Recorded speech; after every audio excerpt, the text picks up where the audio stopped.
three diseases, I guess, right now that seem to be the most important to me. Um, One is chestnut blight, and don't think Chinese trees don't get it, because they do. And I haven't seen any chestnut trees that don't get it to some degree. And even ones that don't look like it, if they get stressed, you may find they're more susceptible than you think they are. That's always out there, but that has been a fairly minor problem for me, except when I had pressure from Oriental chestnut gall wasp. Phytophthora, that's something to be afraid of. That's one that's hard to control. Once you get it, you're going to have to live with it. That's one reason also why it's probably not a good idea to buy seedlings from too many sources. It's better to try and keep with one clean source, because you're likely to bring that into your orchard, and once it gets started, then you're going to fight it forever. That is one that, we're experimenting with ways to control it.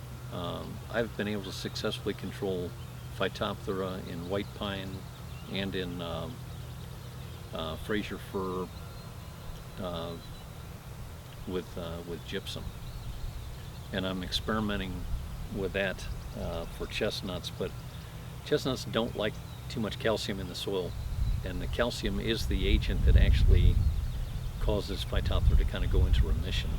Phytophthora, it actually kills the roots, and it'll kill all the roots off, and that tree will just die. It'll be a perfectly healthy tree coming on in the spring, and by fall or the next spring it may be completely dead, not even send up a stump sprout. It starts where you've got poor drainage, and it has a mobile phase in its life, a mobile gametophyte that can actually swim around in the groundwater and find other trees to attack. So the better drainage you start off with, the less chance you have of having a problem with it. I've had blossom end rot in my orchard since the get-go, and I've had these trees have been in here for I think I planted them in '92. But the blossom end rot that I used to have is totally different than the one that I've got now. The one I had before, the nuts were often split on the end. They would darken at the end and get black, and sometimes the burrs would kind of weep.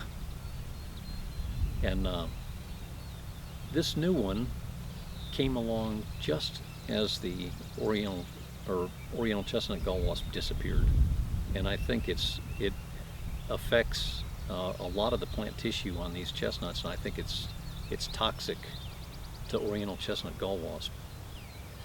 The bad thing is that it can destroy like 50% of your nut crop, because it affects the nuts, and it almost always appears on the blossom end of the nut, and that nut will darken and kind of rot from the blossom end back.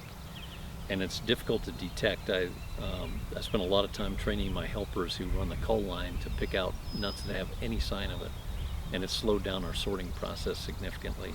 I have a feeling that it's worse right now because the Oriental chestnut gall wasp killed off the entire interior of these trees, so there was all that dead branch material out there, and I think that's where the stuff is harboring. It's harboring in that and in the old galls. I think it's inoculating everything with spore from it for right now, but I think that it diminished somewhat last year, and 3 years ago was when the gall wasp disappeared.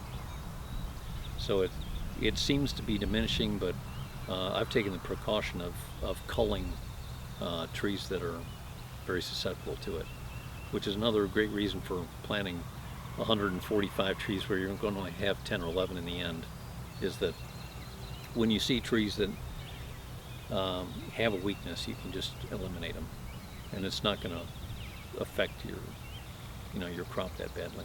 Whereas if you have cultivars where you've got rows and rows of the same thing, and they get affected by one of these pests, you're done. It's over. And that's another strength in planting seedlings.